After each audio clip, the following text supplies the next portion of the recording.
അള്ളാന്റെ റസൂല് പറഞ്ഞതെന്തെന്നറിയോ? കബറടക്കിയിട്ട് നീ പെട്ടെന്ന് ഓടല്ലേ. വാപ്പയുടെയും ഉമ്മയുടെയും ജനാസ ഇറക്കി വെച്ചിട്ട്, മാതാപിതാക്കളുടെ ജനാസ കബറിന്റെ അകത്ത് ഇറക്കി വെച്ചിട്ട്, എടാ പോകണ്ടവരൊക്കെ പോകട്ടെ, നീ ഒരു 40 ആയത്തോതുന്ന സമയം ഒരു 5 മിനിറ്റെങ്കിലും ആ കബറിന്റെ ചാരത്ത് നിൽക്കണേ എന്ന് നബി മുഹമ്മദ് മുസ്തഫ സല്ലല്ലാഹു അലൈഹി വസല്ലമ തങ്ങൾ പറയുകയാ.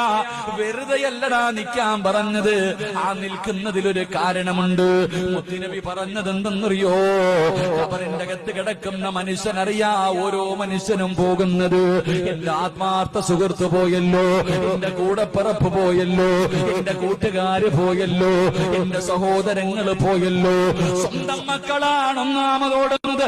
വാപ്പയെ കബറടക്കിയത്ത് മക്കൾ ഇങ്ങനെ ഓടുമ്പോ കബറിന്റെ അകത്ത് കിടക്കുന്ന വാപ്പ ചിന്തിക്കുന്നു, അല്ലാ എന്റെ മോൻ എന്നെ ഇത്രയും പെട്ടെന്നങ്ങ് മറന്നുപോയോ അല്ലാ, ഇത്രയും പെട്ടെന്ന് എന്റെ പൊന്നുമോൻ എന്നെ അങ്ങ് മറന്നുപോയോ അല്ലാ. മോനെ കബറിന്റെ ചാരത്ത് നിന്നാ ഉമ്മ ചിന്തിക്കുന്നത് എന്തെന്നറിയോ? ആര് പോയാലെന്താ, ആരൊക്കെ പോയാൽ എനിക്കൊന്നുമില്ല, എന്റെ പൊന്നുമോൻ പോയില്ലല്ലോ, എന്റെ പൊന്നാര മകൻ പോയില്ലല്ലോ. കബറിന്റെ അകത്ത് കിടക്കുന്ന മനുഷ്യനൊരു ധൈര്യം കിട്ടുമെന്ന, ആ മനുഷ്യനൊരു സമാധാനം കിട്ടുമെന്ന